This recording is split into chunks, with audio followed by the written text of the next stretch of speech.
Bismillahirrahmanirrahim. Kita hari ini akan membahas tentang kalimat utama dan ide pokok paragraf materi Bahasa Indonesia kelas 5. Oke, apa sih yang disebut paragraf itu? Ada yang tahu? Paragraf itu adalah susunan dari beberapa kalimat yang mengandung sebuah gagasan. Di dalam sebuah paragraf terdapat dua kalimat. Apa itu? Yaitu kalimat utama dan kalimat pendukung. Kalimat utama adalah kalimat yang menjadi dasar, dia bersifat umum. Sedangkan yang disebut kalimat pendukung adalah penjelas, dia hanya menjelaskan ide pokok yang ada di sebuah kalimat utama itu. Nah, di dalam sebuah kalimat utama terdapat yang namanya ide pokok. Ide pokok itu sama aja dengan gagasan utama maupun pokok pikiran. Ide pokok bisa disebut juga yaitu masalah utama yang ada dalam sebuah paragraf. Oke, terus paragraf berdasarkan kalimat utama. Jadi kalimat utama bukan sama dengan kalimat pertama. Belum tentu ya, belum tentu kalimat utama itu ada di kalimat pertama. Ada 3 jenisnya. Apa saja? Ada yang tahu? Yaitu A, B, C. Awal, belakang, dan campuran. Jika sebuah kalimat utama itu terletak di awal paragraf, maka disebut juga dengan deduktif. Sedangkan jika kalimat utama terdapat di belakang paragraf disebut juga dengan induktif. Dan jika kalimat utama itu campuran, maksudnya campuran itu ada di awal dan ada di belakang, maka disebut juga campuran. Oke. Nah, ciri-cirinya jika disebut deduktif adalah terdapat perulangan di kalimat setelahnya. Perulangan itu apa? Nanti kita lihat di contohnya ya. Nah, sedangkan ciri-ciri paragraf induktif adalah adanya simpulan di akhir kalimat.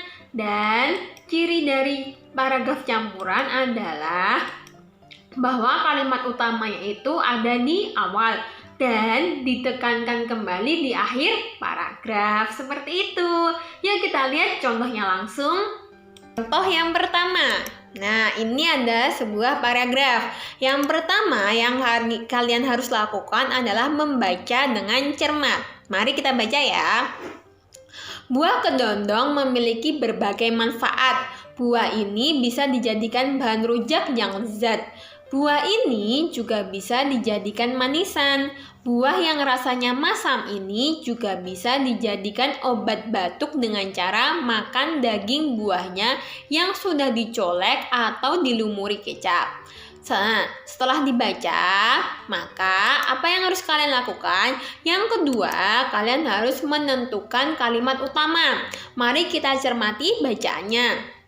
Di bacaan jelas ya, kita ada bicara tentang buah kedondong. Setelah itu tentang manfaatnya.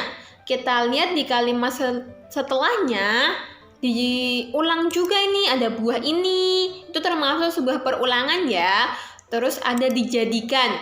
Dijadikan ini maksudnya adalah manfaatnya bukan? Nah, ini juga termasuk perulangan. Di kalimat setelahnya juga ada buah ini dijadikan pula. Ada buah ini lagi dan dijadikan pula. Maka dari setelah kalimat pertama ternyata adanya perulangan di kalimat setelahnya. Maka disebut kalimat apa ini? Paragraf apa? Ya, betul, yaitu paragraf deduktif karena kalimat utamanya ada di awal. Jadi kalimat utamanya yang mana? Yaitu buah kedondong memiliki berbagai manfaat. Nah, setelah ditentukan kalimat utamanya, maka cara yang terakhir adalah dengan menentukan ide pokoknya.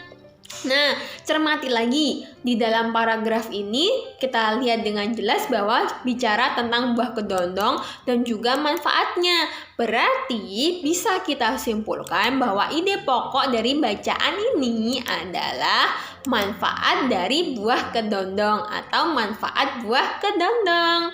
Sampai sini jelas ya? Oke. Contoh yang kedua, kita lihat paragrafnya. Nah, yang pertama apa? Kalian harus apa? Membaca dengan cermat. Mari kita baca bersama.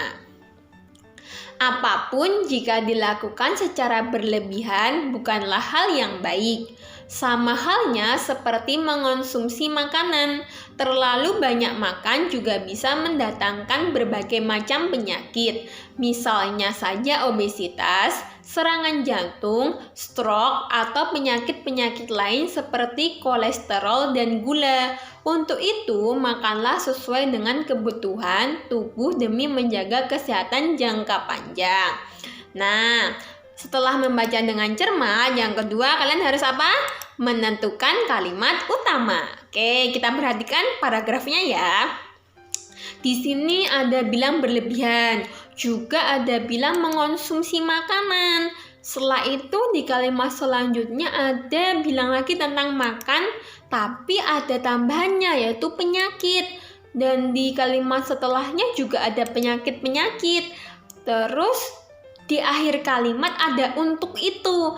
Nah, ternyata untuk itu bisa juga kita sebut sebagai sebuah simpulan ya. Jadi adanya simpulan di akhir kalimat. Maka disebut paragraf apa? Paragraf induktif karena kalimat utamanya terletak di belakang.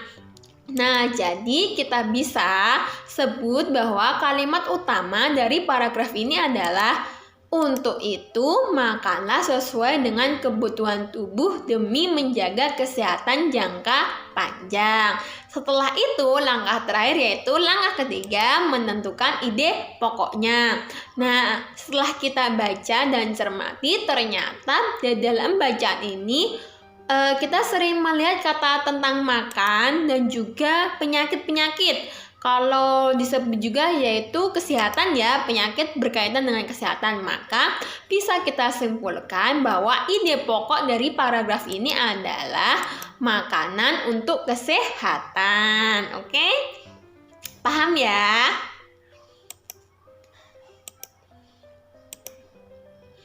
Contoh yang ketiga, yuk ini adalah bacaannya. Yang langkah pertama apa? Membaca dengan cermat. Mari kita baca bersama. Manfaat jeruk nipis ternyata sangat banyak. Jeruk nipis bisa digunakan untuk obat batuk alami. Selain itu juga bisa menjadi minuman yang menyegarkan.